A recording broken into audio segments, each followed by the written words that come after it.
J'aime ça, le sujet d'aujourd'hui. On va parler de nos grands-parents. Oui, c'est ça. Aujourd'hui, on parle de nos grands-parents parce qu'ils sont quand même présents dans la vie des petits-enfants, mais de façon différente de ce qu'on a vu à une certaine époque. Oui, parce que je sais, en tout cas, moi j'ai connu mes grands-parents, mais ils sont décédés quand même assez tôt. Mais par contre, ceux qui ont la chance de les avoir, surtout en cette semaine de relâche, je pense que les grands-parents seront très présents aussi, hein? Oui, dans le fond, les grands-parents, la présence des grands-parents permet de se faire gâter par une source d'amour. Hein. On sait que les grands-parents, ça va être une aide précieuse pour les jeunes familles parce qu'ils sont un soutien pour les parents, mais aussi une source inépuisable de câlins et de bisous pour les petits-enfants. Savais-tu, Lydia, qui est prouvé que les enfants qui ont la chance de pouvoir profiter de cette affection, les enfants vont développer davantage une confiance en eux quand les enfants qui vont avoir profité de leurs grands-parents, ils vont se sentir aimés et valorisés par des personnes significatives autres que leurs propres parents. Oui, et des grands-parents, vous avez sûrement vous-même un beau souvenir de vos grands-parents, hein? Ben, Ou s'ils sont toujours là? dans le sens que moi, dans le fond, à mon époque, ma grand-mère, mes grands-mères avaient plus un rôle de rester à la maison, de supporter le grand-père, mais aussi d'être un rôle d'éducatrice pour leurs enfants. Aujourd'hui, ce qu'on a comme grands-parents, on a une société qui change parce que l'homme et la femme travaillent à l'extérieur et on sait que l'heure de la retraite aussi sonne plus tard. Donc, ça nous a apporté des grands-mères et des grands-pères qui ont changé. Maintenant, les grands-mères, ils savent plus tout, là, comme ils savaient avant, puis ils s'imposent plus comme ils s'imposaient. Aujourd'hui, ils ont un rôle qui est plus subtil et complexe. Ils vont faire preuve d'humilité et de discrétion. Ils vont aider sans commander, ils vont conseiller en donnant confiance à la nouvelle maman. Ils vont être disponibles sans s'imposer. Tandis que les grands-pères, eux, ils prennent plus de plaisir à s'occuper de leurs petits-enfants et à jouer avec eux en développant une complicité.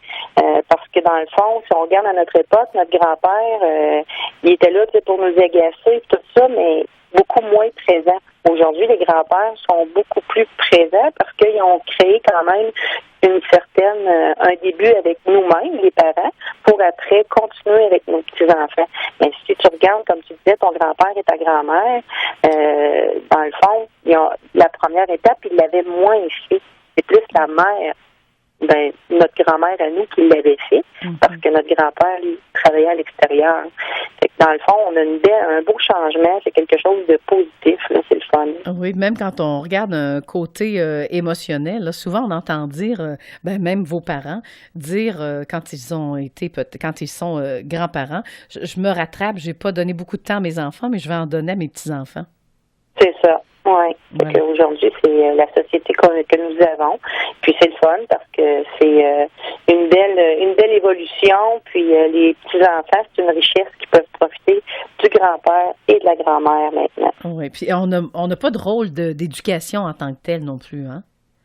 Non, c'est ça. Il ne s'agit pas ici de décider à la place des parents ou de les remplacer, mais plutôt des soutenir, de les compléter.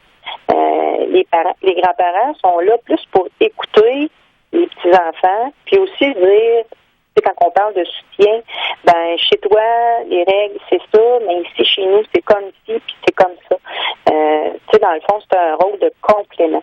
Le défi des grands-parents, c'est de prendre garde de ne pas juger l'éducation des parents, c'est sûr, hein, parce que dans le fond, c'est une possibilité de se retrouver en situation de conflit avec eux, mais chacun doit s'attarder à garder le rôle qui lui convient. Un rôle d'amour, puis un rôle de complément pour ce qui est des grands-parents. Donc, en guise de conclusion, là, où on peut retrouver ces beaux conseils-là?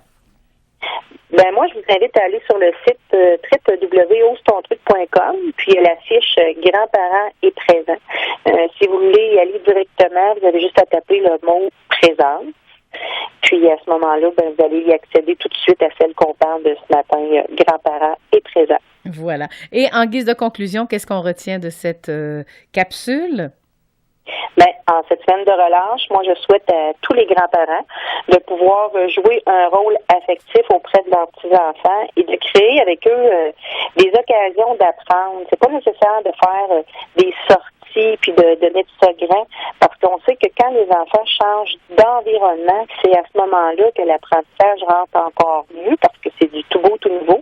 Fait que dans le fond, c'est de créer ça dans le plaisir de la vie quotidienne avec les grands-parents. Bien, passez une très belle journée. Merci de nous avoir parlé de l'importance des grands-parents dans une famille. C'est parfait. Merci beaucoup, Lydia. Bonne semaine. Merci. Une belle semaine à vous également. Alors, on s'entretenait avec Mme Tania Hermkens, qui est éducatrice spécialisée projet Ose ton truc par enjeu Arthabasca érable.